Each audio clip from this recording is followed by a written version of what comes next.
Nós vamos estudar nesta manhã sobre o trabalho da igreja. Eu convido você a que abra comigo o texto sagrado, a palavra de Deus, em Neemias, no profeta Neemias. A Bíblia é mais atual do que nós possamos imaginar. Não poderia ser diferente. É Deus falando conosco. Parece que Neemias viveu na nossa geração. Parece que Neemias estava sendo informado com toda essa capacidade de informação que nós temos, graças à internet. Neemias, um homem extremamente conectado com a sua geração. Neemias capítulo 3, eu não vou ler todo o capítulo, mas a mensagem está em todo o capítulo 3 de Neemias, do versículo 1 ao versículo 32. Oremos mais um instante. Senhor Deus e Pai, derrama luz em nossas trevas. A Tua palavra, a Bíblia, é lâmpada para os nossos pés e luz para o nosso caminho. Guardamos a Tua palavra e procuramos guardá-la em nosso coração para não pecar contra Ti. Assim, Tu nos falas na Tua palavra. Pedimos, ó Deus, que Tu ministre a Tua mensagem ao nosso coração, através deste texto escrito pelo profeta Neemias. Fala, Senhor, ao nosso coração. Em nome de Jesus. Amém. Muito bem, há controvérsia sobre quem verdadeiramente escreveu o livro de Neemias. Uns acham que tenha sido Esdras, ou outro escriba, ou o próprio Neemias. Não tem importância esta discussão. O fato é que o livro é sobre a história de Neemias. Neemias viveu no século V a.C. Neemias viveu, seu ministério aconteceu exatamente cerca de 150 anos após o cativeiro babilônico, cerca de 80 anos após o retorno dos filhos de Israel para a Jerusalém, a volta pelo decreto de Ciro, liderados por Esdras e Zorobabel, cerca de 40 anos depois da reconstrução do templo, outrora construído por Salomão, e a época da volta do exílio, reconstruído por Zorobabel.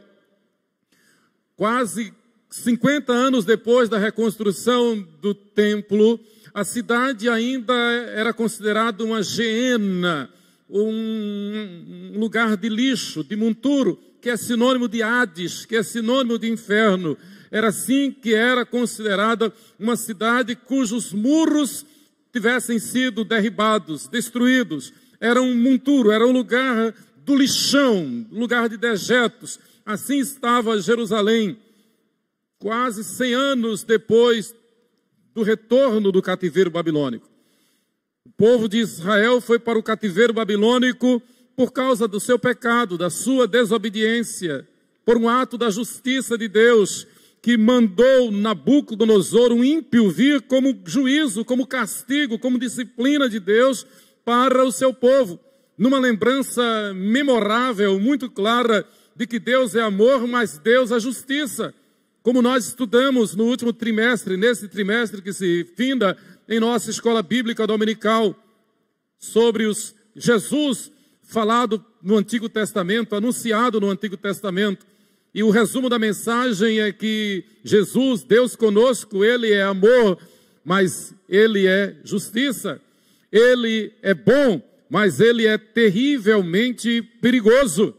Porque do mesmo jeito que Ele leva uns para o céu, Ele manda muitos para o inferno. Ele é amor, mas Ele é justiça. Então, pela justiça de Deus, o povo foi para o cativeiro. Pela misericórdia de Deus, o povo volta para o cativeiro. Mas mesmo tendo voltado do cativeiro, o povo opta por uma vida secularista, secularizada. Uma vida liberal, uma vida ecumênica. Deus abomina esse tipo de ecumenismo, Deus abomina esse tipo de Deus abomina o sincretismo religioso, ou seja, aquela história de dizer toda religião é boa, tudo que fala em Deus é bom, no final Deus vai perdoar todo mundo e todo mundo vai ser salvo. Eu faço um parênteses aqui, é extremamente perigoso, por exemplo, as pessoas terem um contato com a Bíblia como se a Bíblia fosse um amuleto. Pessoas que não têm comunhão nenhuma com Deus, pessoas que não honram a Deus, pessoas que declaradamente vivem no pecado, no entanto, extraem alguns versículos que são favoráveis, alguns versículos que são promessas claras, abençoadoras, e fazem desse versículo seu discurso. E citam esse versículo como um lema da sua vida.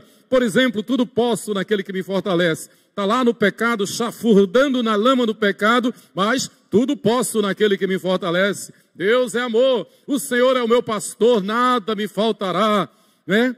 Então, gente que não tem comunhão com Deus, mas que vive um sincretismo religioso, imaginando e até se auto-justificando, dizendo que crê em Deus, dizendo que cita a palavra de Deus e dizendo que as promessas são para si.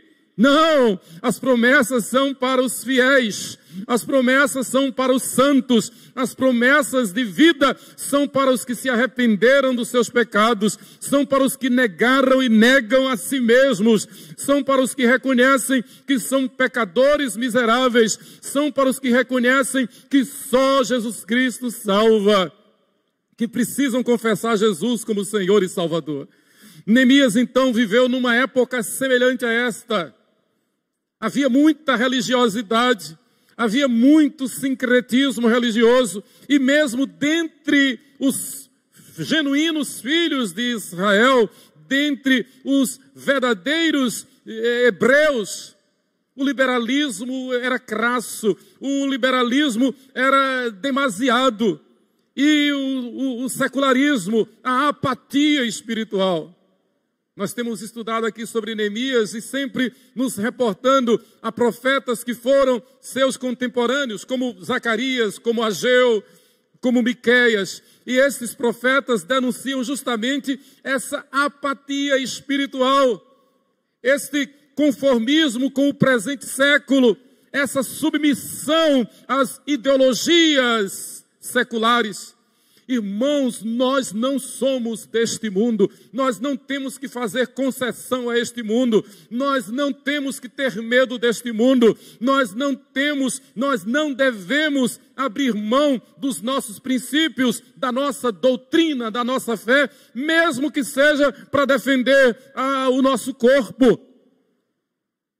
Se para honrar a nossa fé for preciso abrir mão da nossa segurança, da nossa saúde, do nosso corpo, nós abrimos mão disto, porque para nós o viver é Cristo, mas o morrer é lucro.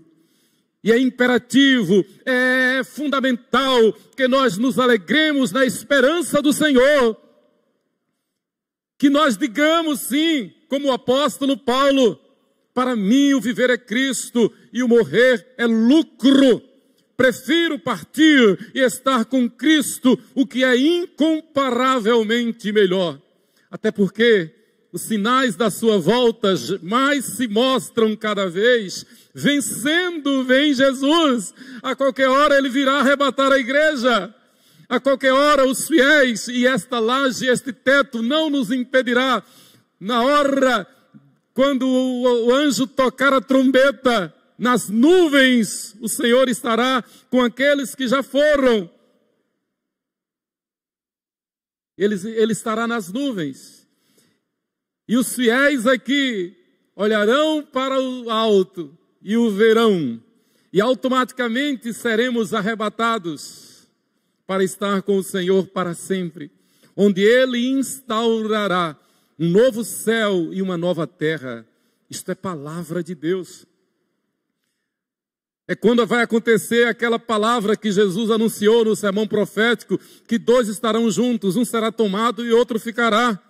E Jesus é detalhista, Jesus é pedagógico, ele fala de forma bem clara, para que não haja dúvida. 2 estarão dormindo, um será tomado, outro ficará. 2 estarão no campo trabalhando, um será tomado, outro ficará, para mostrar que ele fará a seleção.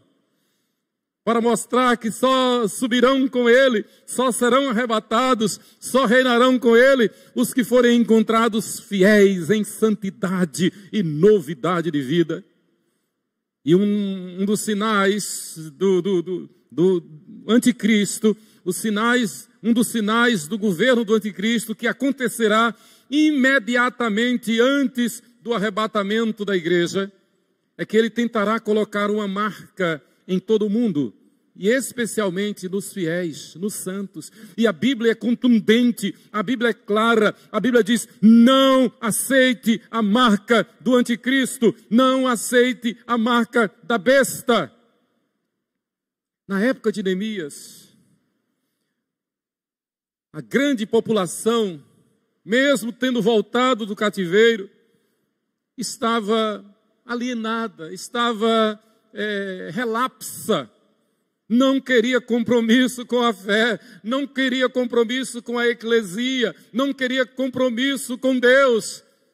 Como diz Ageu, estavam interessados em suas casas apaineladas, estavam pensando em construir seus impérios, casas no campo, casas na praia, casas na cidade. E o templo de Deus estava no ostracismo, esquecido, deixou de haver culto, deixou de haver a celebração das festas do Senhor, deixou de haver a consagração do Santo Sábado. As pessoas, a título de defender a sua vida humana, material, elas diziam que não podiam congregar, elas diziam que não podiam ir para o templo, porque elas estavam muito interessadas, muito preocupadas com a sua vida material. O texto de Ageu é claro, é contundente. Muito bem, então era esse contexto que estava. Neemias, que era à época uma espécie de primeiro-ministro do homem mais poderoso do mundo de então, o rei Artaxerxes da Pérsia. A Pérsia venceu a Babilônia, destronou a Babilônia e assumiu o controle mundial. Era a maior nação do mundo, a mais poderosa nação do mundo. Artaxerxes, o homem mais poderoso do mundo em sua época. E Neemias, um hebreu que nasceu lá no cativeiro, ele recebe uma embaixada de deputados que veio de Jerusalém, lideradas pelo seu irmão Anani. Primeiro versículo de Neemias, capítulo 1. E o relato que Anani e aquela comissão de deputados dá para Neemias é destruidor, horroroso, a ponto de Neemias cair em pranto, chorar e ficar calado sem comunicar nada a ninguém durante 4 meses. E durante 4 meses, sentindo a dor que passava o seu povo. Só para você ter uma ideia, imagine a tristeza quando nós passamos tantos meses com o templo fechado. Eu senti uma dor no coração sexta-feira, quando eu recebi um vídeo de uma grande igreja nossa, da nossa denominação, da IPB, uma grande igreja, uma potência, no Rio de Janeiro. E o pastor dizendo: neste domingo as portas estarão cerradas. Ninguém, desse jeito, ninguém poderá entrar. Só entrará no templo eu e uma pessoa que vai filmar, e mais ninguém. E o templo estará fechado até segunda ordem, por determinação de uma seleta comissão, e o conselho da igreja aprovou isto. Eu tenho ido aos médicos, as clínicas estão lotadas, eu tenho visto os transportes coletivos lotados, graças a Deus, os voos, os aviões estão lotados, o metrô está lotado, o mercado está lotado. Mesmo no auge da pandemia, da quarentena que começou em março, eu gosto muito do mercado, eu gosto de ir muito ao mercado central. Mesmo assim, o mercado esteve lotado, ainda que algumas portas fossem fechadas. Ali na rua José do Prado Franco, aqui no centro da cidade de Aracaju, as pessoas estavam na rua, não tem jeito. As pessoas estão fazendo e acontecendo, graças a Deus. Mas perceba, preste atenção, há uma política infernal tentando fechar as portas do templo, tentando fechar a igreja, para ser mais claro. Temos visto decretos aí de autoridades dizendo que não permitirão a celebração do Natal, que, se possível, entrarão até nas casas para não permitir celebração, aglomeração dentro das casas, que é um direito constitucional que nós temos. Veja, prenúncios de perseguição, de afronta contra a igreja. Vemos sinais já de tentar nos impedir de pregar a palavra, denunciando o pecado, denunciando a iniquidade. Há menos de 2 meses vimos um pastor ser preso no Maranhão, no estado do Maranhão, porque estava pregando o evangelho, e a acusação foi que o volume estava alto, mas não é verdade, porque ele diminuiu bastante o volume. Nós estamos acostumados a sofrer com barulho de festas, com barulhos profanos, e para isso a lei não funciona. Há uma perseguição que não é mais velada, declarada contra a igreja. Neemias viveu um contexto deste, irmãos. Na época de Neemias, cerca de 20 anos antes de Neemias, foi quando aconteceu aquele decreto exigido por um projeto de lei de Amã, onde o rei Assuero decretou o extermínio dos hebreus lá na Pérsia e no mundo todo. Lembra da história? Aí Deus levanta Esther, que se torna rainha. Deus levanta Mordecai. Esther diz aquela palavra tremenda, tão importante para nós hoje: eu vou adorar a Deus, eu vou fazer a vontade de Deus, eu vou obedecer a palavra de Deus, haja o que houver, se eu perecer, pereci. Naquele contexto, no contexto do cativeiro babilônico, nós ouvimos uma palavra semelhante à de Esther. Os 3 amigos de Daniel, Sadraque, Mesaque e Abidênego, eu prefiro chamar pelos nomes hebreus, Misael, Ananias e Azarias, quando acusados de ir contra um decreto do rei e ameaçados pelo rei de serem condenados à morte, Misael, Ananias e Azarias responderam: olha, rei, nós não vamos te obedecer. Se o nosso Deus quiser nos livrar da pena de morte, Ele nos livrará. Se Ele não quiser nos livrar, amém, nós vamos obedecer a Deus. Em outras palavras, se perecer, pereci. É melhor partir e estar com Cristo, mas nós não vamos negar a fé a título de defender a nossa saúde, de defender a nossa vida neste mundo de pecado, esta vida que é passageira, esta vida que é pó e ao pó voltará. Nós não vamos abrir mão da tua palavra, ó Deus. Nós não vamos trocar a palavra de Deus, a Bíblia Sagrada, pela palavra de homens. Se Deus quiser nos livrar, nos livrará. Se Ele não quiser nos livrar da morte, estaremos com Ele para sempre. Você conhece a história? Eles desobedeceram o decreto do rei. Foram lançados na fornalha 7 vezes mais aquecida. Os soldados, os algozes, que os lançaram amarrados dentro da fornalha, morreram pelo calor. No entanto, Misael, Ananias e Azarias, Sadraque, Mesaque e Abidênego, dentro da fornalha 7 vezes mais aquecida, desfilavam, passeavam por ali, não sós, não sozinhos, mas acompanhados pelo anjo do Senhor. E o anjo do Senhor é Jesus. Jesus entrou na fornalha e defendeu os seus fiéis. Queridos, não temamos, Jesus é Deus conosco. Jesus é Deus conosco, Ele é o nosso sol e escudo.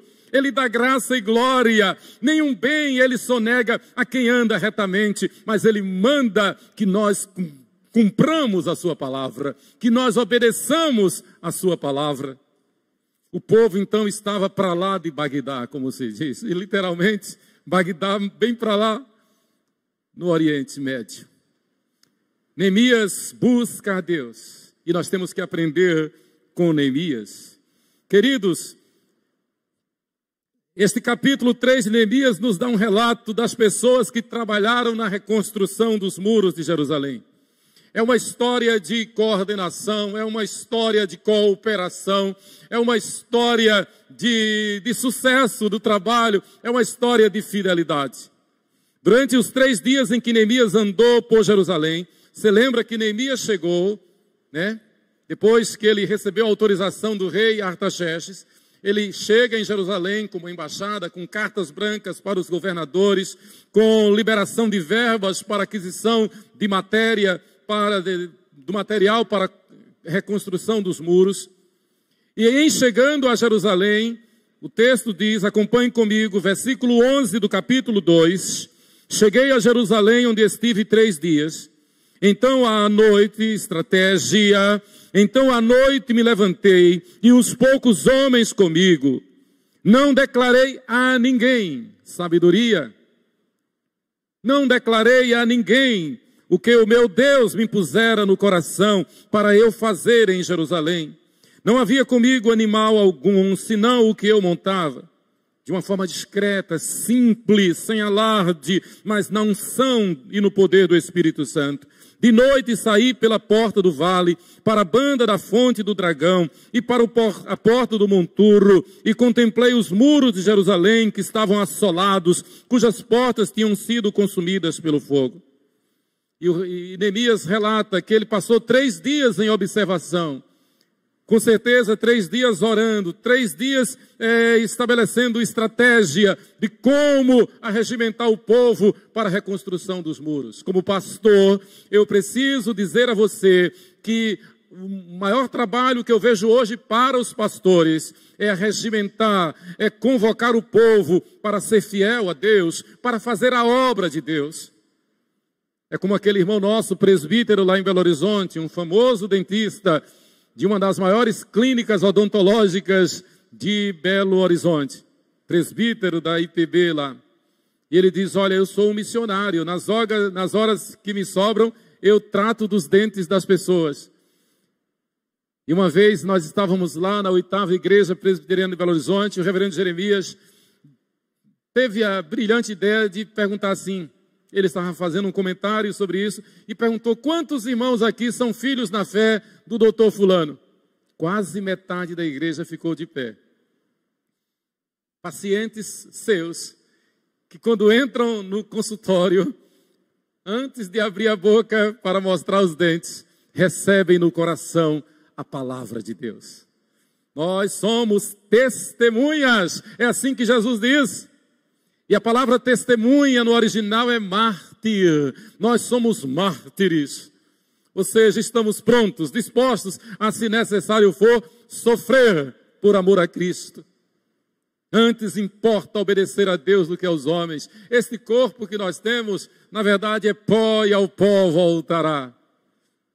Mas o nosso espírito, se encontrado fiel, entrará na glória celestial, entrará na pátria celestial, receberá um corpo semelhante a este, porém sem defeito, sem pecado, puro. E a Bíblia diz lá em Apocalipse que receberemos o maná escondido, um pão eterno, um alimento eterno, e receberemos também uma pedrinha branca, e nesta pedrinha branca um nome novo. Nós teremos lá no céu. Ou seja, nós temos que viver nesta expectativa. Neemias, ali na Pérsia, na cidadela de Suzã, na capital do império, ele sonha, ele traz à memória o que pode lhe dar esperança. Eu quero estar na casa do Senhor, eu quero estar em Jerusalém, eu quero estar na casa da paz, eu quero estar na presença do Senhor, eu quero honrar ao Senhor, eu quero que o mundo todo saiba que eu sou do Senhor, que o Senhor é o meu Deus. Então ele estabelece estratégias. Neemias então tem a brilhante ideia de reunir pessoas de todas as classes sociais com suas respectivas famílias. Só uma ilustração. Que lindo foi ontem o encontro de jovens e adolescentes lá no aprisco do Carneirinho, no acampamento da nossa igreja. Foi tão bonito que a vizinhança daqui se envolveu por causa do Cleuber, né? Os irmãos conhecem o Cleuber, o jovem Cleuber. E que lindo ver as vizinhas ajudando, porque a mãe de Cleuber está doente, muito doente. E as vizinhas ajudando e cooperando para que Cleuber fosse. A gente atrasou um pouco a saída para esperar o Cleuber. Na chegada eles estavam esperando. E foi tão impactante que eu falei para elas, olha, está passando uma ali. Que eu falei para elas, o próximo passeio lá no aprisco do Carneirinho, eu quero levar vocês. E em coro elas disseram, já devia ter feito isso. Está devendo isso para nós. É a igreja impactando o bairro, impactando a rua. Mas eu volto rapidinho. Então o encontro de ontem, que nós vimos lá no aprisco, nós podemos considerar numa palavra, reconstrução. Renovação dos nossos jovens e adolescentes. Quero parabenizar ao reverendo Lucas Apolinário e ao presbítero Cláudio Cavalcante, que são os nossos líderes dos jovens e adolescentes. De uma forma especial, a nossa querida irmã psicóloga Mônica Nunes, que tem sido um braço forte na organização. E por extensão, parabenizar a todos os jovens, a todos os adolescentes, pelo trabalho que estão fazendo. Semelhante ao que Neemias fez. O povo correspondeu, o povo atendeu. Muito bem, vão tranquilos, vão na paz do Senhor para as suas classes. O povo correspondeu. Neemias estabelece a estratégia, da mesma forma que Apolinário e Cláudio Cavalcante estão estabelecendo estratégias. Olha que estratégia da seara missionária, da sala missionária, dessas lives com os nossos missionários. A presença de uma família missionária aqui ao vivo, como tivemos domingo passado. Estratégias que nós aprendemos na Bíblia, especialmente através de Neemias. Então Neemias reúne as pessoas de todas as classes sociais. Acompanhem comigo. Ele convoca os sacerdotes. Neemias 3, versículos 1, 22 e 28. A classe dos sacerdotes era o topo da classe social. Era a classe mais alta, era a aristocracia. O sacerdote, até por mandamento de Deus, eles viviam só do templo, só da palavra. Eles não se envolviam com outra tarefa. E naturalmente, por causa da humanidade pecaminosa, trazia muita vaidade, trazia muita soberba, era um problema. Então os sacerdotes, eles não desciam, daí é dessa estrutura que vem a palavra cúpula ou cúria. Então é um grupo seleto, era um grupo que mesmo tratando das coisas espirituais com todo o povo, se achava acima, se achava maior e melhor do que todos. Repito, daí a palavra cúria ou cúpula, que não se envolvia. Isso a gente vê de uma forma muito forte no movimento cristão, né, que faz separação entre religiosos e leigos. Isso é grave. Neemias reúne esse povo, os sacerdotes, versículos 1, 22 e 28 do capítulo 3. Da mesma forma, os levitas, que viviam só do templo, eles também se envolvem, eles vão pegar no pesado, vão pegar na marreta, vão pegar na colher de pedreiro, vão fazer massa, vão reconstruir os muros. Vejam as classes, os levitas, versículos 17 e 26. Neemias convoca os ourives. Os ourives, guardadas as devidas proporções, eram os grandes capitalistas, então, eram os grandes industriários, eram os grandes empresários no Antigo Testamento. Os ourives eram os homens do ouro mesmo, eram os detentores do poder econômico. Neemias, pelo Espírito Santo, Neemias, pela alegria do Senhor, que é a força do servo de Deus, traz os sacerdotes, traz os levitas, traz os ourives. Versículo 8 fala especificamente. Neemias envolve na reconstrução dos muros os perfumistas e farmacêuticos. Versículo 8. Perfumista e farmacêuticos é uma referência à classe dos cientistas, dos médicos. Ser um farmacêutico no Antigo Testamento era um médico. Era não apenas quem tratava dos doentes, mas quem prescrevia não apenas uma receita, mas a fórmula dos remédios. Era o topo dos cientistas. Neemias envolve essa classe na reconstrução dos muros. Quando fala aí maiorais, nos versículos 9, 12, 14, 15, 16, 17, 18 e 19, é uma referência a autoridades políticas, os maiorais. Neemias envolve os políticos, Neemias faz com que os políticos ponham a mão na massa, peguem a colher de pedreiro e vão reconstruir os muros. Queridos, mais do que nunca, nós temos que trabalhar para envolver a igreja toda no serviço do Senhor. Não existe, sob a perspectiva da palavra de Deus, essa história de dizer, eu não tenho tempo para Deus. Misericórdia. Eu ouvi do meu reitor, reverendo Francisco Leonardo, muita gente tem citado essa palavra, mas eu ouvi dele, e com muita honra, com muita alegria, eu repito, Deus não chama desocupados, Deus chama ocupados e lhes dá graça para fazer a sua obra. Deus não chama desocupados, Deus chama as pessoas ocupadas, as mais ocupadas, para fazer a sua obra e Ele dá graça. Então essa história que a gente ouve tantas vezes de irmãos dizerem, eu não tive tempo de ir para o culto, eu não tive tempo de ir no domingo, eu tive que ficar em casa para ficar estudando. O domingo é santo, o domingo é o santo sábado do Senhor para os fiéis. Confie em Deus. Domingo passado eu contei aqui meu testemunho. Logo quando eu cheguei no seminário, por causa do hebraico e do grego, e foi uma loucura, eu pensei até em desistir do seminário. E então eu ficava, era o seminário chamado Casa de Profetas, o seminário transpira culto, então eu dizia, eu vou ficar no meu quarto estudando o hebraico e o grego. Uns 3 meses depois, o Espírito Santo tocou no meu coração e disse, o domingo é meu, vá para a escola dominical, vá para o culto. E aí Deus abriu as portas da igreja presbiteriana em Casa Caiada, reverendo Roberval Lira. E eu e o Roberto Bittencourt fomos convidados a trabalhar lá em Casa Caiada e mandados para Rio Doce, para iniciar a igreja presbiteriana em Rio Doce, lá em Olinda, Pernambuco. Deus abriu as portas e eu trabalhei os 4 anos do seminário, menos os primeiros 3 meses, né? Trabalhei os 4 anos lá na igreja de Rio Doce. Na minha formatura, só para você ter uma ideia, a igreja fez uma festa lá em Rio Doce.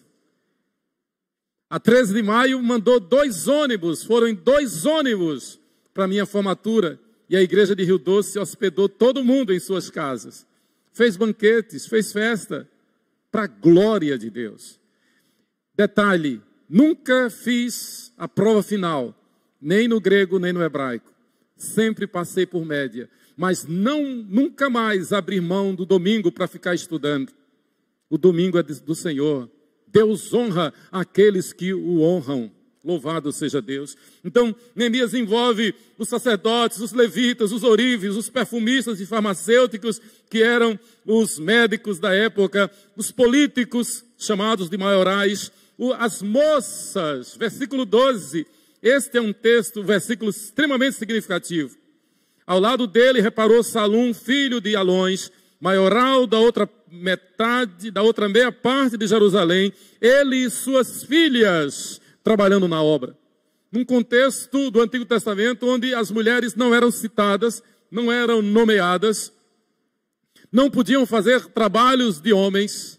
Na hora da reconstrução dos muros de Jerusalém, as moças, as filhas dos maiorais se envolveram. Ou seja, as famílias se envolveram in toto. Totalmente as famílias se envolveram na reconstrução dos muros. Que coisa linda. Cooperação, apoio, participação, a obra de Deus.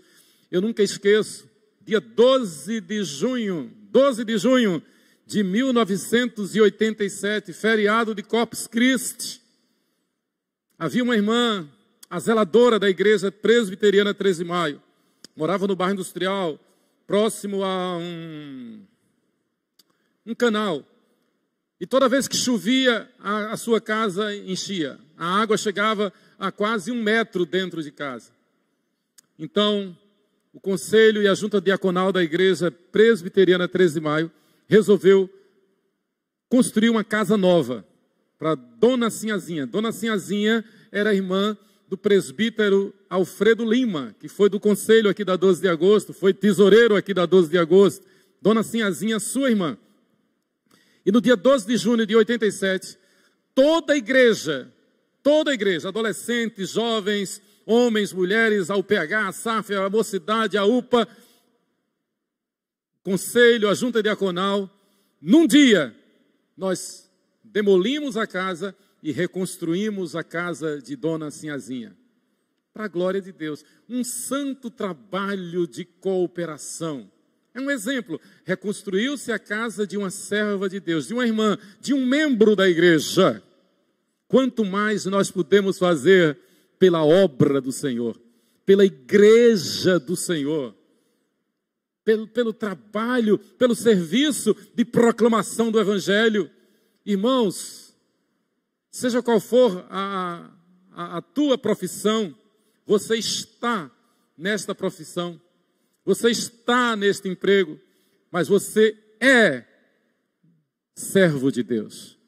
Você está na tua profissão, você está no teu trabalho, mas você é uma testemunha do Evangelho. Você é um reconstrutor dos muros da casa de Deus. Você é um porta-voz do Evangelho.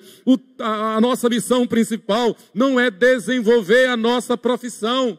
A nossa missão principal é testemunhar do Evangelho de Jesus Cristo. É literalmente, a nossa vida é literalmente o que está em Mateus 6:33. Buscai, pois, em primeiro lugar, o reino de Deus e a sua justiça, e as demais coisas vos serão acrescentadas. A profissão que você tem é um apêndice. A profissão que você tem é uma nota de rodapé. A profissão que você tem é um meio, é um instrumento, claro, para a tua subsistência, da tua casa, da tua família, mas acima de tudo, para que no exercício da tua profissão, seja você estudante, seja você já profissional, trabalhando, seja você empresário, seja você cientista, a tua profissão é um meio para que você seja sal da terra e luz do mundo, para que você seja um proclamador do Evangelho, para que você seja um ganhador de almas, porque no Novo Testamento é ganhando almas para Jesus, é evangelizando que nós reconstruímos os templos, os muros da casa de Deus, que nós estabelecemos o reino de Deus. Eu gosto muito de fazer referência à família dos meus sogros, aos meus sogros, lembrando do presbítero Milton, seu Milton. Deus levantou o presbítero Milton, viveu pouco tempo, partiu para a glória celestial aos 40 e poucos anos de idade, mas deixou uma obra tremenda, muitos frutos, e dentre os seus frutos, os meus sogros. Através dos meus sogros, os seus filhos, né? Dentre os seus filhos, especialmente o reverendo Amauri. Ontem ouvimos no acampamento Aprisco do Carneirinho aqui, um testemunho tremendo de mais de 20 anos de uma ação do Espírito Santo através do reverendo Amauri. famílias sendo abençoadas, graças a um homem que, no passado, evangelizou uma família. E o detalhe, ele começou evangelizando as crianças, né, Sheila? Ganhou, em primeiro lugar, a minha cunhada, Cirlei. E através daquela menina Cirlei, que devia ter uns 6 anos de idade, ganhou a família para Jesus. E ganhando a família para Jesus, ganhou pelo menos um pastor naquela família. E esse menino, antes de ser pastor, já praticamente havia organizado uma igreja aqui em Itaparica, Pernambuco. Alguns anos atrás, nós fomos visitar aquele lugar e chegamos lá, visitamos o templo, que se tornou igreja, e visitamos várias famílias. E em cada família, as pessoas diziam: nós somos fruto do trabalho daquele rapaz, daquele jovem, Amaury. Nem era seminarista ainda.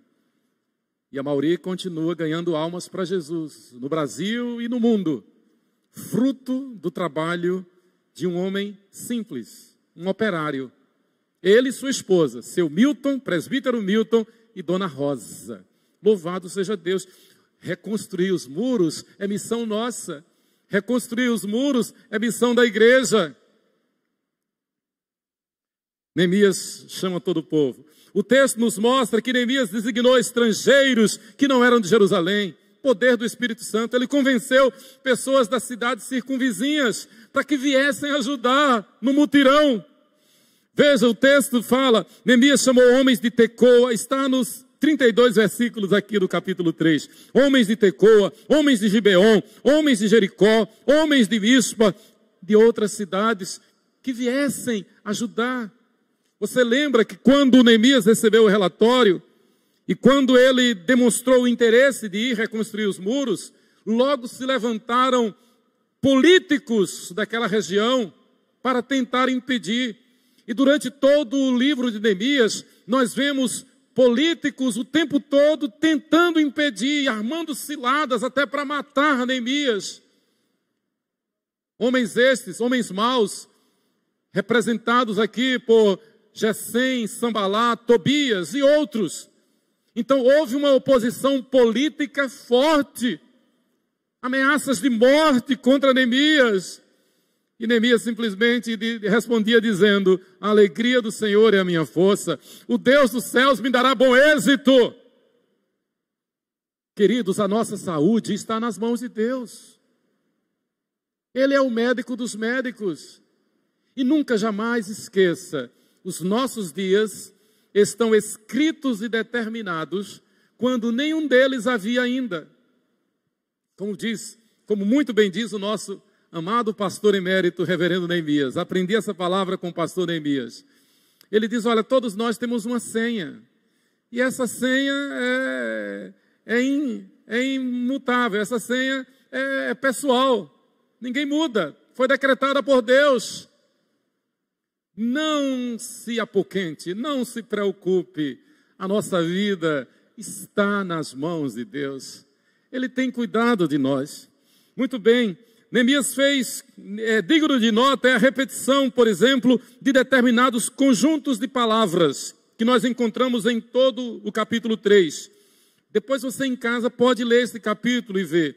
Por exemplo, junto a ele, ao seu lado, defronte de sua casa, defronte da sua morada, numa sinalização clara do envolvimento das famílias, da cooperação de um com o outro. Por exemplo, o que estamos vendo nessa tão linda sala missionária, neste trabalho missionário, é digno de nota. Resumindo, o que nós estamos vendo é cooperação. A coordenação do pastor Lucas, do presbítero Cláudio e os jovens, os adolescentes, toda a igreja apoiando esse trabalho que é digno da glória de Deus, né? Cooperação. Fazendo então com que cada um trabalhasse perto da sua própria casa, isto facilitou em muito o trabalho, estratégia administrativa. Neemias facilitou o acesso ao serviço, à alimentação e à segurança da família, especialmente no caso de algum ataque inimigo. Neemias estabeleceu que cada família ficasse responsável pela construção da etapa do muro defronte da sua casa. Então ali, defronte da sua casa, ele era o responsável pela reconstrução daquele pedaço de muro. E foi assim que a obra foi feita num tempo recorde. Uma obra colossal, foi feita em 52 dias. Milagre, claro, milagre. O nosso Deus é Deus de maravilhas, é Deus de milagre. O poder é dele, o dinheiro da obra é dele. Ele diz, nessa época, Ageu, o profeta, disse: ó povo de Deus, não se preocupe, não tenha dúvida, porque o Senhor Deus está dizendo: meu é o ouro, minha é a prata. Então não se preocupe com o dinheiro, porque o dinheiro da igreja está no bolso de Deus. E ele diz que abre as janelas dos céus e derrama bênçãos sem medida sobre a sua igreja fiel, sobre o seu povo fiel. E Paulo diz, ele haverá de suprir em Cristo Jesus cada uma das vossas necessidades, das nossas necessidades. O grande empresário e capitalista norte-americano B.C. Forbes, que deu o nome a essa famosa revista Forbes, ele disse: sucesso se escreve com as letras. Sucesso se escreve com as letras. TRABALHOEMEQUIPE. Ou seja, trabalho em equipe. O trabalho da igreja é o principal trabalho e o mais antigo trabalho em equipe do mundo. Há um cântico antigo que diz: se todos trabalharmos, que bênção será. Se todos trabalharmos, que bênção será. Unidos, unidos, trabalhando e orando, que bênção será. Queridos, a coisa mais preciosa que nós temos nesta vida é ser igreja de Jesus Cristo. Ame a igreja, honre a igreja, não brinque com a igreja. Não valorize pessoas que fazem da igreja como se fosse um pequeno negócio para se tornar uma grande empresa. Não brinque com a igreja, por exemplo, imaginando que as ovelhas são suas, quando na verdade as ovelhas são de Deus. Não brinque com a igreja, por exemplo, como nós temos visto com muita tristeza, pessoas romperem com a sua igreja e saírem e estabelecerem uma igreja no seu nome, como se fosse propriedade sua. Pessoas que por algum motivo, por qualquer sensação de humor, resolvem, por exemplo, sair da igreja e levar consigo um grupo de membros da igreja e formar outra igreja, como se isso estivesse na Bíblia. O método da Bíblia de plantação de igrejas é um só, é através da comunhão dos irmãos, na evangelização, sob uma autoridade que está na igreja. A Bíblia mostra isso de forma clara. Eu não tenho que romper com a igreja. Eu tenho que me submeter à igreja, eu tenho que me submeter ao conselho da igreja, eu tenho que me submeter à pastoral da igreja, eu tenho que me submeter aos concílios superiores, ao presbitério, ao sínodo, ao Supremo Concílio, no caso da IPB. Eu não tenho direito de dividir igreja, eu não tenho direito de tirar ovelhas da igreja para organizar uma igreja conforme a minha vontade, contra o conselho da igreja, contra a pastoral que a igreja tem. Neemias reúne todo o povo. Neemias faz com que a igreja trabalhe em equipe. Aliás, nosso Deus de eternidade a eternidade trabalha em equipe. O nosso Deus é uma equipe. Ele é o Pai, o Filho e o Espírito Santo. Quando a Bíblia diz, façamos o homem a nossa imagem e semelhança, a palavra que está lá, quando Deus disse, façamos o homem, a palavra é Elohim, que significa Deus em trindade. A palavra trindade não está na Bíblia, mas Elohim significa Deus que subsiste em três pessoas. Elohim. Deus trabalha em equipe para salvar os que creem. Aliás, Deus, quando criou o mundo, Ele criou uma equipe para administrá-lo. Quando Deus criou o mundo do nada, Ele criou uma equipe, Ele criou uma família, Adão e Eva e seus filhos. E você sabe que naquele contexto, a família foi se multiplicando através do casamento extraordinariamente permitido por Deus, claro, entre os irmãos, os filhos de Adão e Eva. Aí tem essa pergunta boba, tola. Com quem foi que Caim casou? Ele levou uma de suas irmãs. Naquele contexto, claro, tinha que ser assim. Depois que a população foi se multiplicando, isso se dissipou, isso não se fez mais necessário. Mas Deus, quando criou o mundo, Ele formou uma equipe para administrar. Adão e Eva e os seus filhos. Para salvar os que creem, Deus chamou Abraão e sua família, Israel.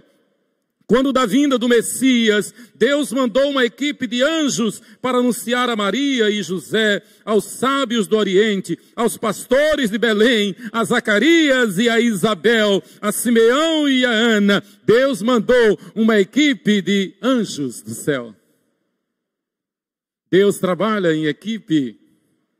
Jesus deu início ao trabalho de sua igreja aqui na terra, com uma equipe de discípulos, e dentre eles 12 apóstolos, mais tarde acrescentado o apóstolo Paulo. Que equipe fantástica! Que time de corajosos, de vencedores, de homens com cara de leão, não é, Sheila? Deus trabalha em equipe. Queridos, Jesus deu início, então, com esta equipe. Lembrando que no lugar de Judas entrou Matias. E após, como nascido fora de tempo, como um abortivo, entrou Paulo, o apóstolo para os gentios. O trabalho da igreja é um trabalho de coordenação. O trabalho da igreja é um trabalho de coordenação. Eu nunca esqueço, desde o dia que eu entendi a mensagem do Evangelho, eu entendi que eu devo ser submisso à liderança da igreja. Aí eu fui para uma classe de catecúmenos, aí eu fui submetido a uma sabatina no conselho da igreja, e é interessante, naquela época, para fazer profissão de fé, era uma sabatina pesada. Perguntas terríveis. E o pastor Donald, ele não sorria para ninguém. Era um negócio duro, pesado, difícil. E o conselho da igreja, e o índice de reprovação era alto. Muitos iam ao conselho para ser examinado para a profissão de fé e eram reprovados. Então eu tive que me submeter a isso. E tenho o tempo todo, como membro da Igreja de Cristo, de submeter-me às autoridades. Na igreja presbiteriana, graças a Deus, nós não somos autônomos. Eu devo 100% de submissão aos presbíteros, ao conselho da igreja. Claro que eu sei, o meu raio de ação tem um limite. Eu tenho um raio de ação, mas tem um limite. Eu devo 100% de submissão ao presbitério. Para resumir, eu devo 100% de submissão ao conselho da igreja. Por exemplo, sob pena de ir contra Deus, eu não posso tomar uma decisão aleatória, arbitrária, em termos de igreja, de administração. Para ser bem mais claro, eu não posso, por exemplo, por moto próprio, por vontade própria, chegar assim e dizer, eu vou abrir um trabalho e eu vou tomar conta desse trabalho, sem que o conselho me autorize a fazer isso. Submissão é um princípio bíblico sagrado. Então o trabalho da igreja ele exige coordenação. Somos coordenados por um conselho, por um concílio, uma reunião de anciãos, de presbíteros ou bispos, que é assim no original. Neemias conseguiu reunir gente de todas as classes sociais.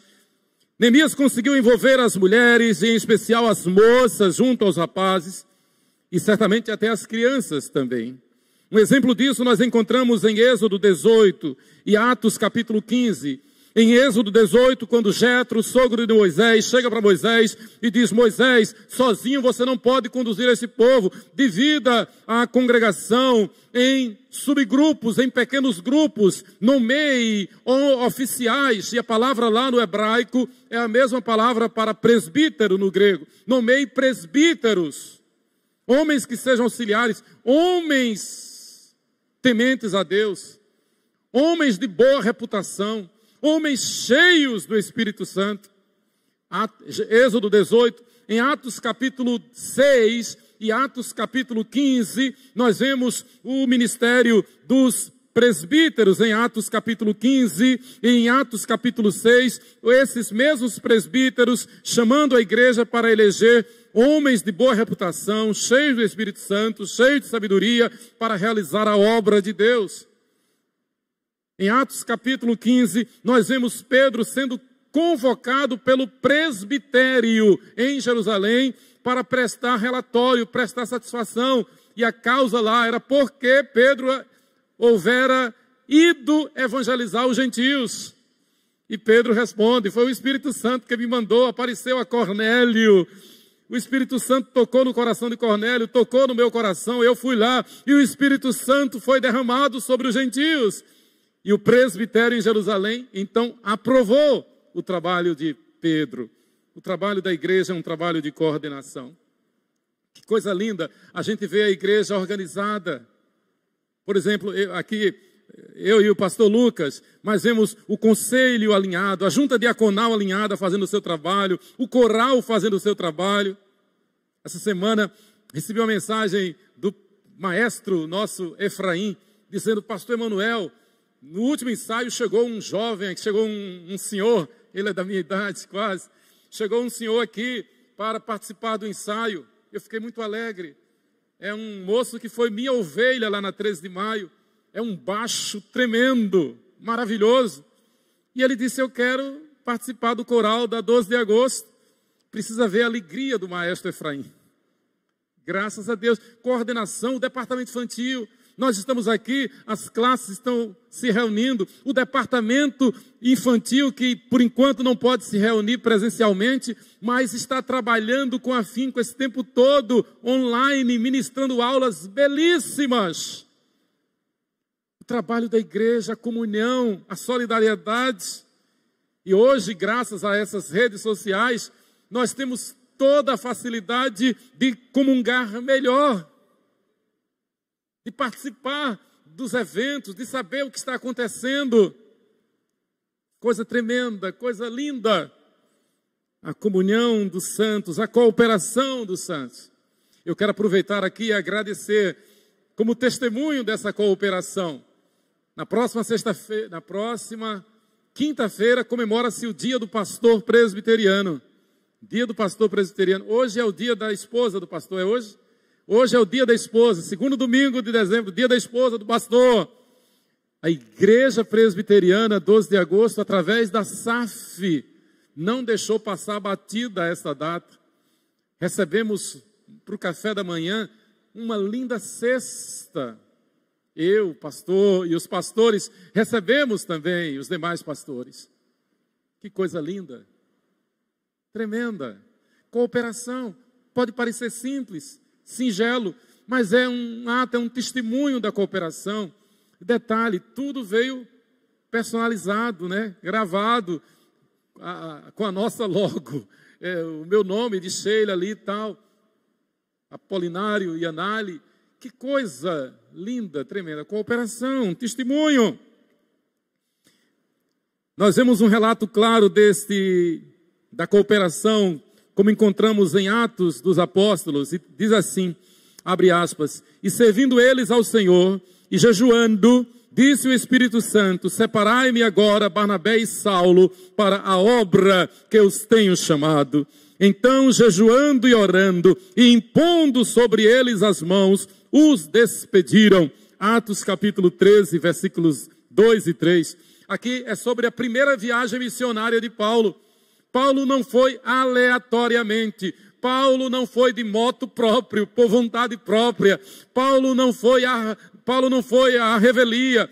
Paulo foi debaixo da imposição das mãos do presbitério. Paulo não foi também pelo seu bem-querer. Paulo foi em comunhão com Barnabé.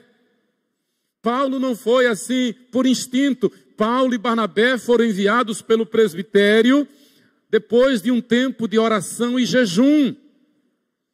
A igreja orando, a igreja jejuando, a igreja impondo as mãos, a igreja na organização, como nós temos na Igreja Presbiteriana do Brasil, o conselho, enviando os seus obreiros, os seus missionários. Que coisa tremenda. Mas em segundo lugar, o trabalho da igreja, primeiro é um trabalho de coordenação, segundo é um trabalho de cooperação. Cooperação. Trabalharam juntos sacerdotes, levitas, chefes, políticos, pessoas comuns, porteiros, guardas, fazendeiros, ourives, perfumistas, farmacêuticos e as mulheres e solteiros, todos trabalharam na reconstrução dos muros. Os sacerdotes, os ourives e perfumistas ou farmacêuticos poderiam dar 1000 razões para se omitir, mas não. Eles disseram como Isaías: eis-me aqui, envia-me a mim. Eles preferiram cooperar com a obra do bem comum, a obra de resgate da fé no Deus de Abraão, a obra de resgate da fé no Deus de Abraão. Nós estamos hoje, dia 13 de dezembro de 2020, nesse tempo de tantas notícias ruins, nesse tempo de tanta tristeza, nesse tempo de tanto pânico, nós estamos trabalhando para a nova Sião, para a nova Jerusalém. Nós estamos trabalhando dizendo que vamos para o céu. Nós estamos trabalhando dizendo que Cristo em nós é a esperança da glória. Nós estamos trabalhando para dizer a este mundo que no mundo a gente chora de tristeza, mas no céu a gente vive da alegria. Nós estamos dizendo que, embora choremos de tristeza, nós temos a plena certeza de que há um lindo país onde não há dor, onde não há choro, onde não há tristeza, onde a luz do Senhor será para sempre em nossa vida. Nós caminhamos para o céu. Isso é literal. Não pense que o céu é lenda, não pense que o céu é história da carochinha, não pense que o Natal é Papai Noel, é simplesmente uma ceia, é simplesmente uma troca de presentes. Não é não, o Natal é Cristo nascendo dentro do nosso coração, reinando em nosso coração, derramando da sua paz no nosso homem interior e através de nós, derramando a sua paz no lugar onde nós estamos. O Natal é a paz do Senhor em nós. O Natal é Cristo em nós, a esperança da glória. O Natal, a celebração do Natal, que é o dia da plenitude dos tempos, é a oportunidade ímpar de testemunhar de que Deus se fez carne e veio habitar entre nós, cheio de graça e de verdade. E vimos e vemos nele a glória do Pai. Esta mesma glória que teremos com ele para sempre, eternamente. Louvado seja o nome do Senhor. Isto é reconstrução dos muros da igreja. Neemias parece que viveu nessa geração em que nós estamos. O último capítulo, aliás, a obra de resgate da fé no Deus de Abraão, uma verdadeira reforma protestante do século V, houve através de Neemias. Neemias está para a história da igreja como Martinho Lutero, da história da igreja no Antigo Testamento, como Martinho Lutero para a história da igreja no Novo Testamento. O que Neemias fez foi uma obra de reforma protestante no século V a.C. O último capítulo da Epístola aos Romanos, Paulo nos dá um relato acerca da cooperação da igreja. É um texto fantástico. É parecido com Neemias capítulo 3. Romanos 16, é Paulo citando o nome dos irmãos, o nome dos membros da igreja e dizendo: saudai a todos com ósculo santo. Recebam o meu ósculo, recebam o meu beijo, recebam a minha gratidão. Vocês foram importantes para mim, vocês cooperaram comigo, vocês continuam cooperando. Romanos capítulo 16. E em Romanos 16, versículo 20, depois de dar o testemunho da UCP, da UPA, da UMP, da SAF, da UPH, do coral, do conselho, da junta diaconal, da membresia da igreja lá em Roma, no versículo 20 do capítulo 16 de Romanos, Paulo diz, e isto é magistral, ele diz, e o Deus da paz em breve esmagará toda a pandemia, em breve esmagará todo medo, em breve esmagará todo horror, em breve esmagará toda enfermidade, toda doença, em breve esmagará a morte, em breve esmagará debaixo dos vossos pés a Satanás. A graça de nosso Senhor Jesus seja convosco. Aleluia. Através da cooperação da igreja. Ontem, lá no aprisco do Carneirinho, eu vi que decisão gloriosa, divina, de Deus, teve o conselho da igreja, quando resolveu colocar uma administração extra, feita por irmãos aqui da igreja. Está lindo o acampamento aprisco do Carneirinho. As cabanas que já foram reformadas estão chiques, dignas de serem reconhecidas como um hotel. Parou, porque o último evento que teve lá no aprisco foi no dia 7 de março. A partir daí veio a quarentena e toda a programação foi suspensa. Um prejuízo tremendo. Mas o que já foi feito enche os nossos olhos. Eu quero parabenizar aos nossos irmãos que resolveram assumir a administração do aprisco do Carneirinho. Parabéns, Tiago, parabéns. E eu digo isso emocionado. Eu digo emocionado, porque a igreja tinha uma despesa extra terrível, grande demais, para manter o acampamento. Vocês terem medo, vocês sabem porque os relatórios eram dados, mas era cerca de 10 mil, 11 mil, às vezes 12 mil por mês, para manter. Deus nos livrou disso, porque Deus levantou homens corajosos, como Tiago, Alfeu, Daniel, irmão de Tiago, para assumirem a administração do aprisco do Carneirinho. Isso é cooperação, isso é coordenação, isso é visão da igreja. Porque o acampamento, um templo, a alvenaria, um terreno, isso não é a obra de Deus. A obra de Deus é publicar Bíblias. A obra de Deus é mandar missionários. A obra de Deus é sustentar os missionários. O dinheiro da igreja é para missões. O dinheiro da igreja é para evangelização. Ainda que se diga, não, mas o acampamento é um lugar para evangelizar. Não, não é assim. O acampamento é um lugar de lazer e pronto. Eventualmente alguém pode se converter. Eventualmente alguém pode ser abençoado, como na nossa casa, como um colega de trabalho, como alguém que você conhece, um amigo qualquer. Mas não existe na Bíblia essa estratégia de que evangelismo se faz através de bens materiais, através de locais. A importância da reconstrução dos muros de Jerusalém não era por Jerusalém em si, não era para ostentar a cidade, pelo contrário, Jerusalém foi para o cativeiro babilônico e justamente por isso, porque ela começou a se achar vaidosa, o texto é muito claro, ela começou a se achar como se fosse um Deus. Por isso que Deus quebrou as pernas de Jerusalém, destruiu o templo, derrubou os muros e mandou o povo para o cativeiro babilônico. A obra da igreja não é feita por bens materiais, a obra da igreja é feita por bens espirituais. A evangelização não é feita através de terreno, de prédios. A evangelização é feita através do testemunho pessoal de um crente fiel que compartilha a mensagem do evangelho. Quem evangeliza não são essas poltronas, não é esse ar-condicionado, não são essas câmeras que filmam.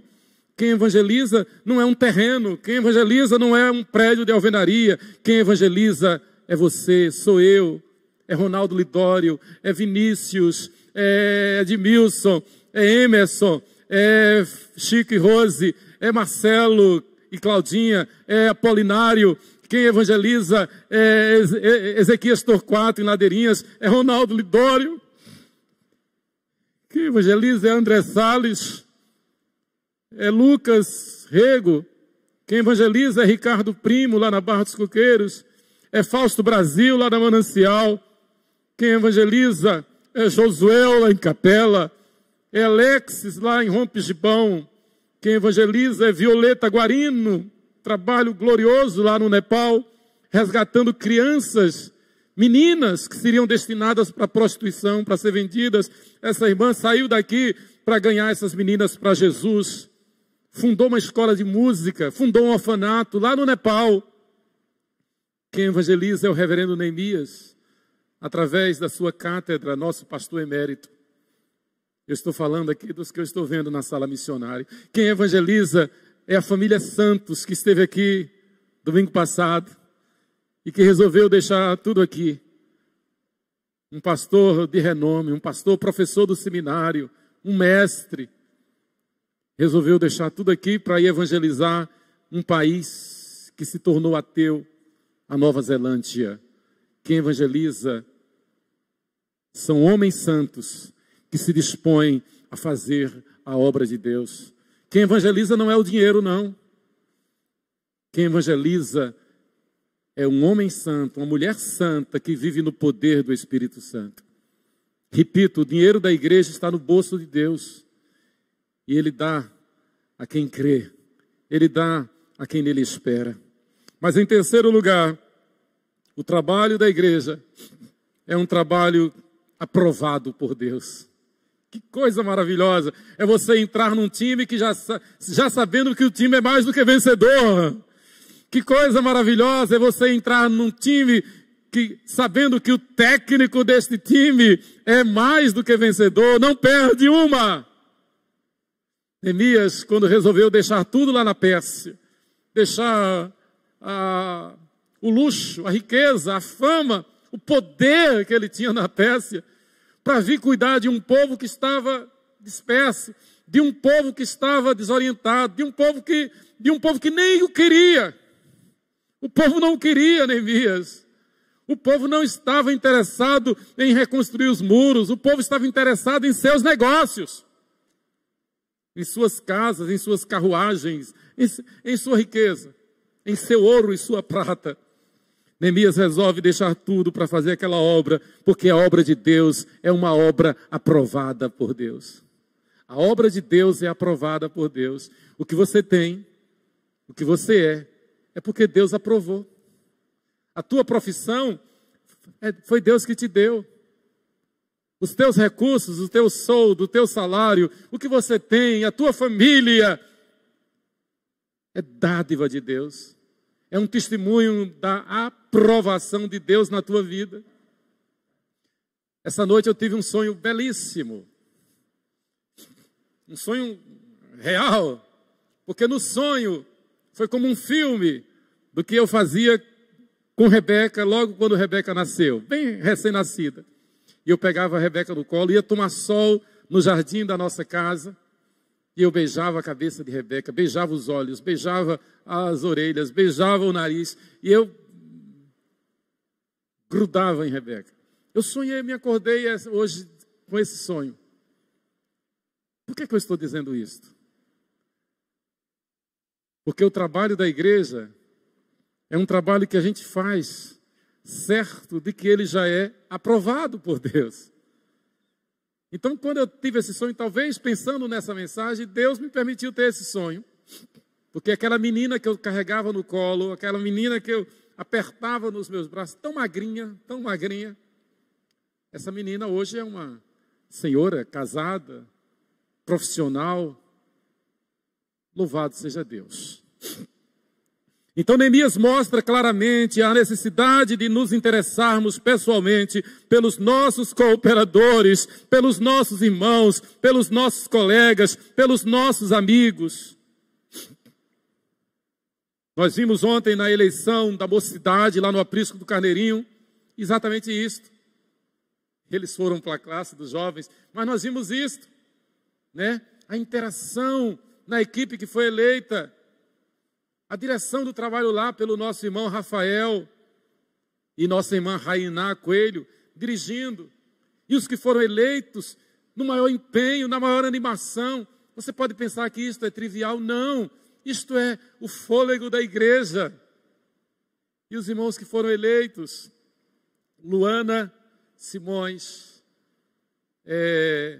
Felipe, Thalita Késia, Josué, Dineizinha, esqueci um, e Belza eleita vice-presidente, né? Numa cooperação, numa comunhão, e eles tiveram o zelo de ler o manual da mocidade presbiteriana. Que coisa linda! É um exemplo simples, mas é um exemplo de alguém que confia que o trabalho de Deus é aprovado por Deus. A nós só nos cabe nos colocar nas mãos de Deus. Queridos, nós vivemos numa época de despersonalização. Grave essa palavra. Vivemos uma época de despersonalização.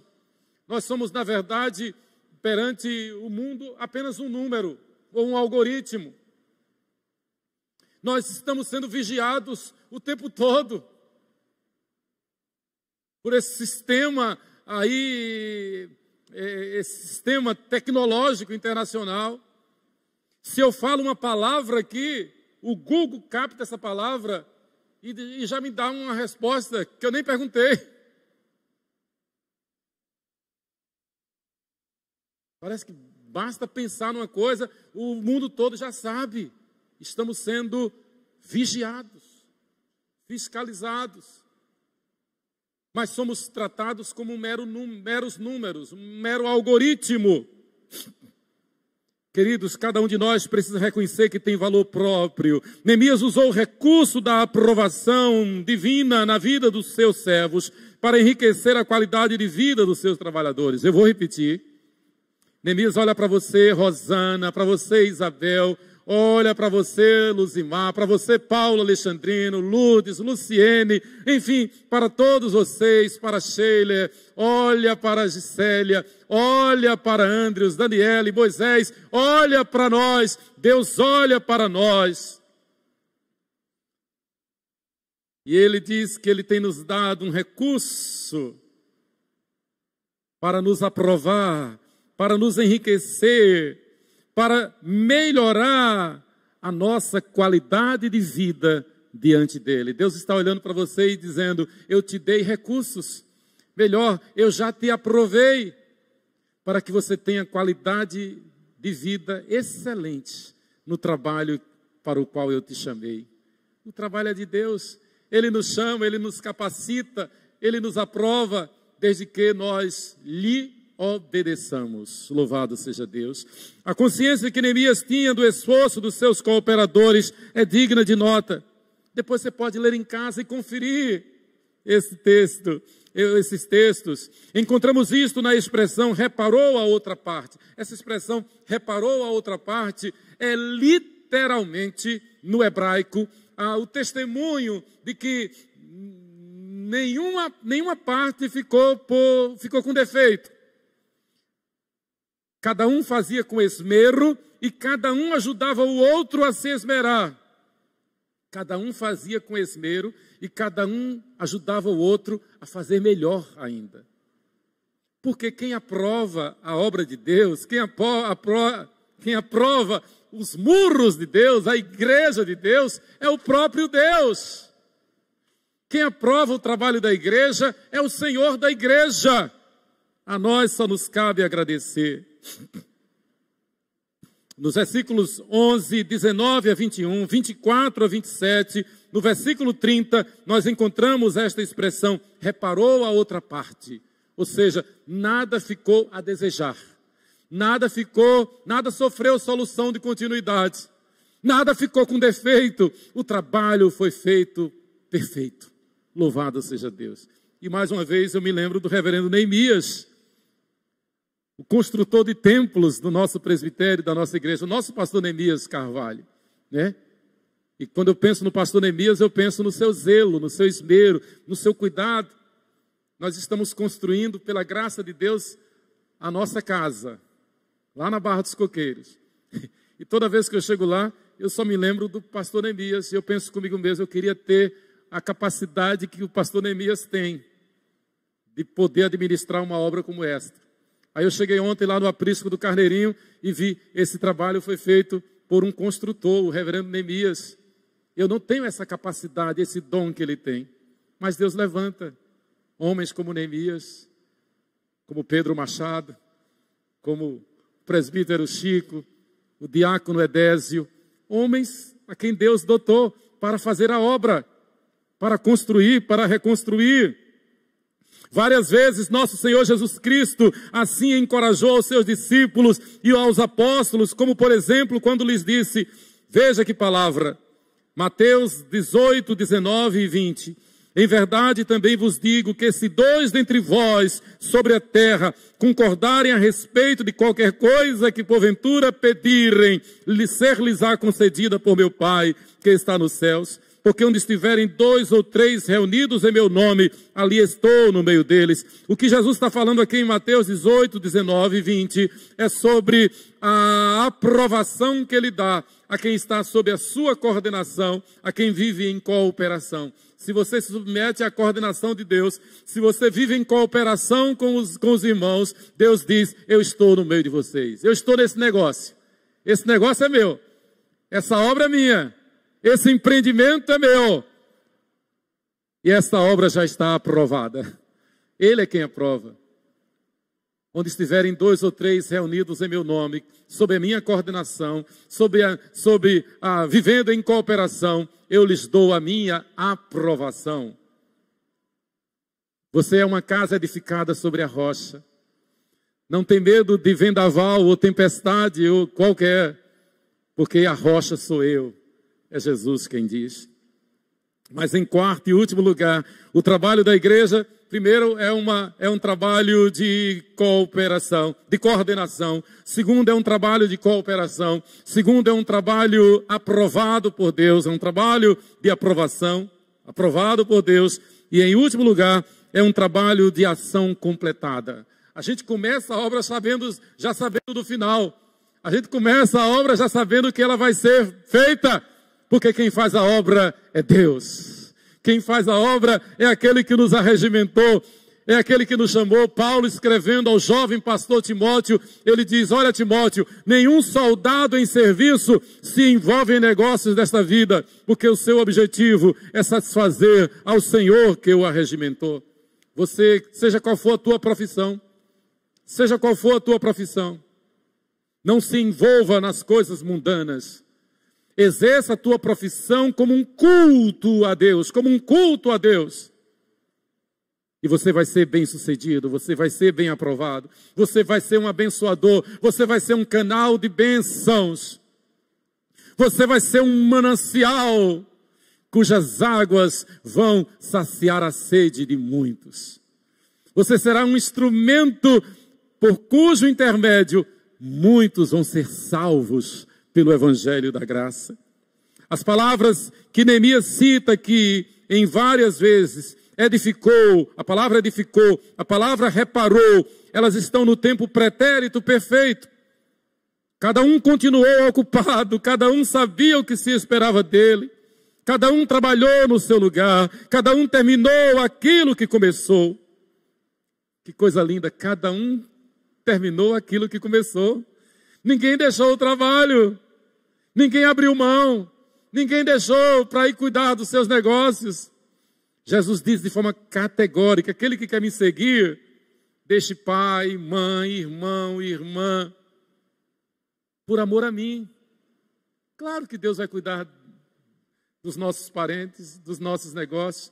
O que ele está dizendo é, não queira agradar a mim e agradar a si. Não queira agradar a mim e agradar os outros. Não queira fazer o meu trabalho do teu jeito. O meu trabalho, Deus está dizendo, é feito do meu jeito. Porque quem faz com que o trabalho tenha sucesso, com que a obra seja completada, é Ele, o Senhor da seara. Queridos, cada um terminou aquilo que começou. E para que a ação fosse plenamente completada, foi necessário um excelente programa de comunicação. Para que a obra fosse plenamente completada, foi necessário um excelente programa de comunicação. Você sabe, Neemias orava, Neemias jejuava e Neemias pregava a palavra de Deus. Eu imagino que Neemias, como mestre de obras, Neemias circulava diariamente por aquela obra, para cada líder, para cada operário, ministrando a palavra de Deus. Animando o povo, eu estou orando por você, eu estou intercedendo por você. Não desanime, a alegria do Senhor é a nossa força. Neemias, não desanime, o Deus dos céus nos dará bom êxito. Aliás, esta é a função do profeta, esta é a função do pastor, e eu também não tenho dúvida que Neemias também pegou no pesado. Neemias pôs a mão na massa, Neemias pegou na colher de pedreiro. O texto de Neemias nos mostra que quando os inimigos vinham para pilhar, vinham para impedir a obra, Neemias orientou que eles trabalhassem com uma mão na colher de pedreiro e outra mão na espada, segurando a espada, para poder se defender. Porque um povo armado é um povo que pode se defender. É a Bíblia quem diz. E armado no poder do Espírito Santo. Aí vem os inimigos da verdade tentando tratar as pessoas, os homens, como se os homens fossem deuses, como se os homens fossem biscuits, bibelôs, intocáveis. E nada, nós somos soldados e escravos de Deus, servos de Deus, e Ele nos habilita, da mesma forma que usar a colher de pedreiro, Ele nos habilita a usar a espada também. É fantástico isto. Ele nos habilita a nos defender. Eu me lembro, por exemplo, imagine se alguém for tocar nas minhas filhas, na minha presença. Imagine se alguém for tocar em Sheila na minha presença. Eu não vou pensar duas vezes em defender. Eu tenho uma ilustração, é meio jocosa, mas é uma ilustração forte. Eu estava lavando o carro na garagem lá, o portão aberto, lá em Itabuna. E o nosso cachorro tão simpático, um cachorro grande assim, mas bobo, um meninão. Lorde, a gente chamava ele de Lorde, um vira-lata, branquinho. Ele estava por ali. E de repente veio um brutamontes, um cara com cara de pitbull, levando pela coleira um pitbull. Quando o pitbull viu o nosso Lorde ali, ou melhor, quando o nosso Lorde viu o pitbull, correu para cima do pitbull para brincar. O cara, o dono do pitbull, sabe o que ele fez? Ele soltou a coleira. O pitbull foi direto na jugular do nosso Lorde. E eu vi um fio de sangue correr pelo pescoço. Eu não pensei duas vezes, eu fui em cima do pitbull. O que era que eu tinha nas mãos? Uma lata, o balde. E eu fui com o balde em cima do pitbull. E enfrentei o pitbull, mas defendi o nosso Lorde, o nosso vira-lata. Aí o cara veio para cima de mim, querendo brigar comigo. E eu disse, agora pronto. Do pitbull eu não tive medo, mas desse pitbull eu tenho medo. Esse de 2 pés eu tenho medo. Mas graças a Deus os vizinhos chegaram, iam passando umas pessoas de carro, 2 carros pararam. Aí ele teve medo e foi embora. Mas ele ficou irado comigo. O que eu quero dizer é que ele podia me matar, mas eu não ia deixar o meu Lorde ser morto por aquele cachorro, aquele pitbull. Eu enfrentei os dois, o cachorro de 4 patas e aquele homem de 2 patas, de 2 pés. Eu enfrentei os dois. Você pode pensar que é uma brincadeira, mas pela lógica, se eu fosse me deixar tomar pelo medo, o nosso Lorde já era. O pitbull foi na jugular, o sangue começou a escorrer pelo pelo branco do nosso cachorro, mas eu defendi. E graças a Deus o Lorde ficou bem. Graças a Deus. Né? Queridos, para que a ação fosse completada plenamente, foi necessário um excelente programa de comunicação. O programa de comunicação da igreja é a Bíblia, é a palavra, é a ministração da palavra. Nós estamos aqui, conhecemos os nossos missionários e sabemos que o que os nossos missionários estão fazendo é comunicando o quê? A palavra de Deus.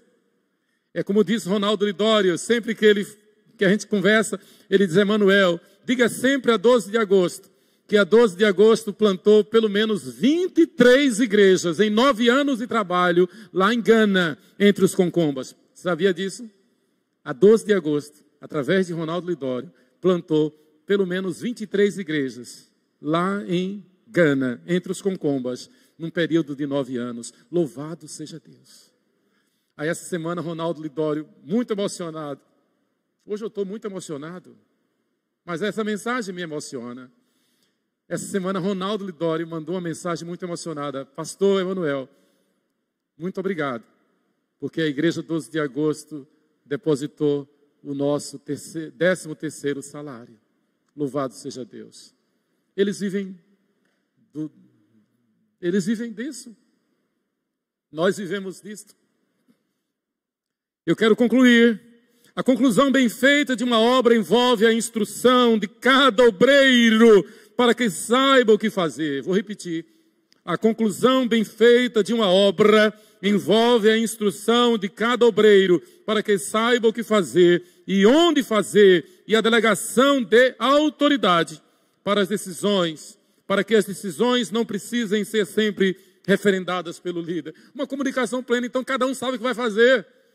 Imagine se Neemias tivesse que diariamente dizer aos mestres de obra, aos pedreiros, o que era que eles tinham que fazer. Eles já sabiam, porque a palavra estava inculcada na sua mente e no seu coração.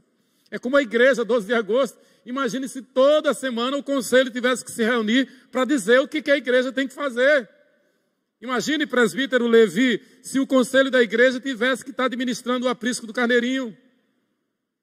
A gente chegou até a pensar em botar um cadeado lá e fechar. Talvez os sem terra já tivessem invadido, né? Os sem terra estão chegando junto, estão bem pertinho lá. Mas Deus levanta homens, jovens, fiéis, para tomarem conta, para fazerem o trabalho da igreja. Queridos, o Dr. Lucas, evangelista, escrevendo os Atos dos Apóstolos, e a gente ama o Dr. Lucas, evangelista.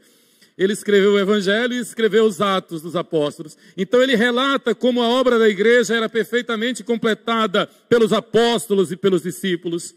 Lucas registra, Atos capítulo 2, versículos 46 e 47. Diariamente perseveravam unânimes no templo, partiam pão de casa em casa e tomavam as suas refeições com alegria e singeleza de coração, louvando a Deus e contando com a simpatia de todo o povo. Eu amo essa expressão.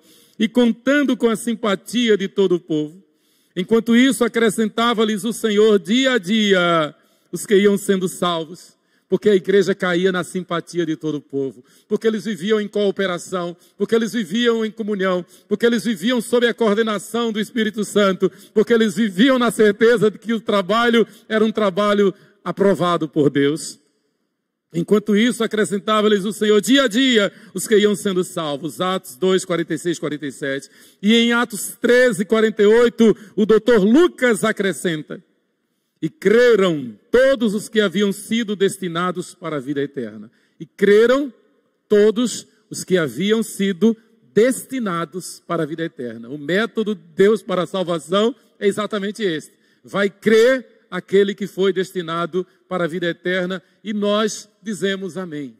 O trabalho de Deus é um trabalho perfeito. O trabalho que nós fazemos para Deus é um trabalho que Deus já aprovou. A excelente comunicação gera segurança, gera tranquilidade, gera eficiência no trabalho. Como igreja, vivemos e comunicamos a palavra de Deus. Hoje, quando comemoramos o dia da Bíblia, mas nós nos alegramos de saber que a Bíblia é suficiente. Que a Bíblia é a nossa única regra de fé e prática. Que a Bíblia tem resposta para todas as nossas questões.